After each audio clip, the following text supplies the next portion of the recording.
Jude Bellingham, je pense que toute la saison, ça va être ça mon intro les amis, parce qu'on n'en aura pas marre. Le mec, il marque à tous les matchs, qu'est-ce que tu veux faire? Déjà qu'avec ses propres capacités, ses propres qualités, le mec, il est dangereux. Là, il prend les qualités de Luka Modric en plus de ça. Est-ce que vous vous rendez compte? C'est une dinguerie. La passe qu'il a fait aujourd'hui à Joselu, franchement, elle est incroyable. Elle est tellement clean que j'ai cru voir Luka Modric pendant quelques secondes. C'est une dinguerie. Salut les amis, j'espère que vous allez bien.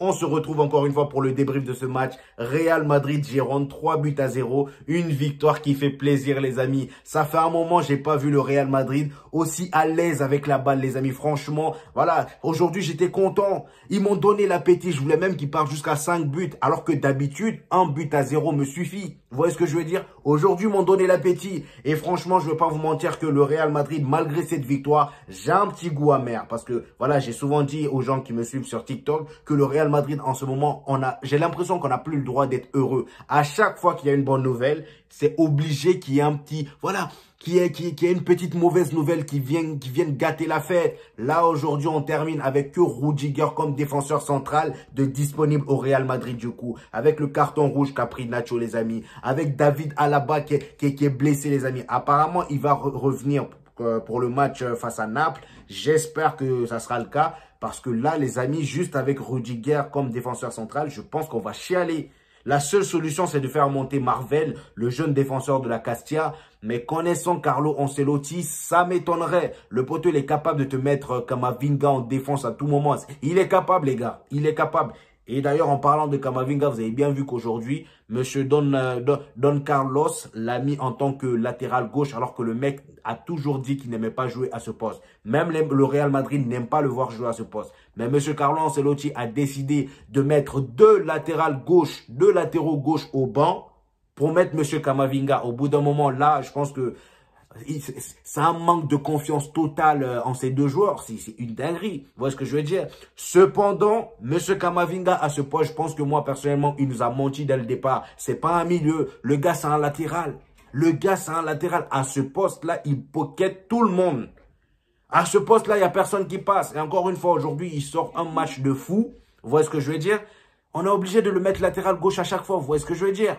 Donc là, franchement, gros match de Camavinga, gros match de Tchouaméni aussi. Voilà, le deuxième français, il marque son premier but avec le Real Madrid. C'est pas trop tôt, mon frère. Au bout d'un moment, on attendait, voilà, et on attendait.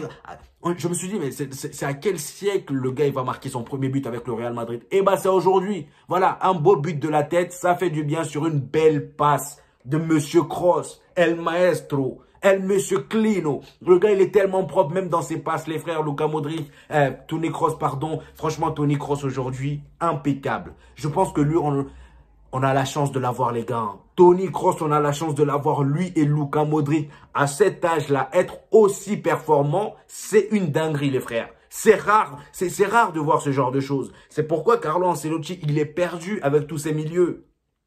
En temps normal, les jeunes milieux qui sont venus dans un club normal, voilà, parce que nous, le Real Madrid, je ne le considère pas comme normal, voilà, parce qu'avec Don Carlos, voilà, vous voyez ce que je veux dire.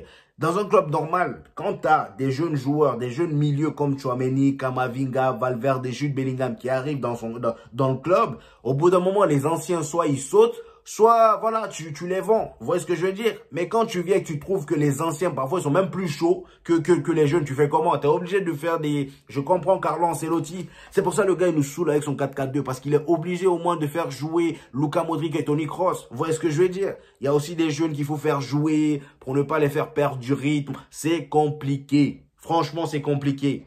Je le comprends un peu, mais au bout d'un moment, lui aussi, il abuse. Juste essayer au moins 4-3-3 une fois, ça fait pas de mal. On va parler de Vinicius, les amis, aujourd'hui. Vinicius, je l'ai trouvé un peu en difficulté techniquement. Je pense que là, il faut qu'il reprenne du rythme parce que je pense que c'est à cause de sa blessure. Voilà, il revient, faut le laisser le temps. Voilà, mais aujourd'hui, son match était moyen. Je pense que d'ailleurs, c'est pour ça qu'on l'a remplacé. L'entrée de Rodrigo, pour moi, je pense qu'il a mérité d'être sur le banc aujourd'hui. Il faut se dire la vérité. Son précédent match, j'ai vraiment pas aimé. Voilà, j'ai pas aimé son précédent match. Et aujourd'hui, il est rentré. Je m'attendais à ce qu'il marque parce que c'est Rodrigo. Voilà, quand Rodrigo rentre en tant que remplaçant, bah, il a l'habitude de te claquer un but. C'est un super sub, hein. Voilà, et malheureusement aujourd'hui, il n'a pas marqué. Voilà, c'est pas grave. Au moins, on a les 3 points. On est premier de Liga. Je pense qu'à un point en avance sur le Barça. Donc voilà, très très bon résultat. Et aujourd'hui, les amis, on va parler aussi de Monsieur Joselu.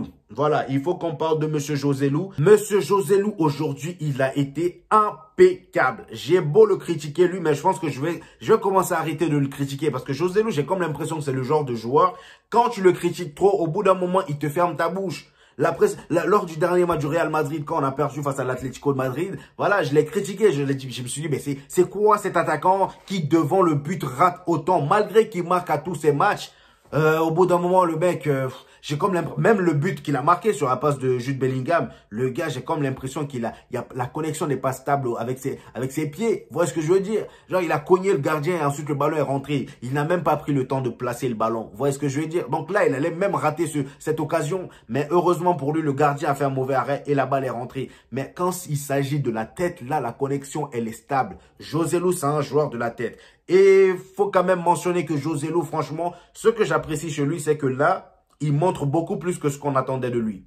Vous voyez ce que je veux dire? On n'attendait pas un Joselu. Là, franchement, moi, ses performances là depuis le début de saison, ça me choque pas du tout. Voilà, c'est juste ces ratés là, voilà, qui me titillent un peu. Mais franchement, Joselu, je m'attendais à ce qu'il soit comme ça parce que le joueur, je le suivais avant, enfin, la saison dernière. Il était aussi incroyable. Hein. Je pense qu'il a terminé sur le podium des 3 meilleurs buteurs de Liga. Vous voyez ce que je veux dire? Donc franchement, Joselu, c'est pas nouveau ce qu'il est en train de faire et c'est impeccable ce qu'il est en train de le faire. Et aujourd'hui, encore un gros match de sa part. Franchement, bravo. Bref, en tout cas, voilà, c'est mon avis sur ce match, les amis. Je sais pas si j'ai raté quelque chose. Dites-moi ça en commentaire si j'ai raté quelques sujets.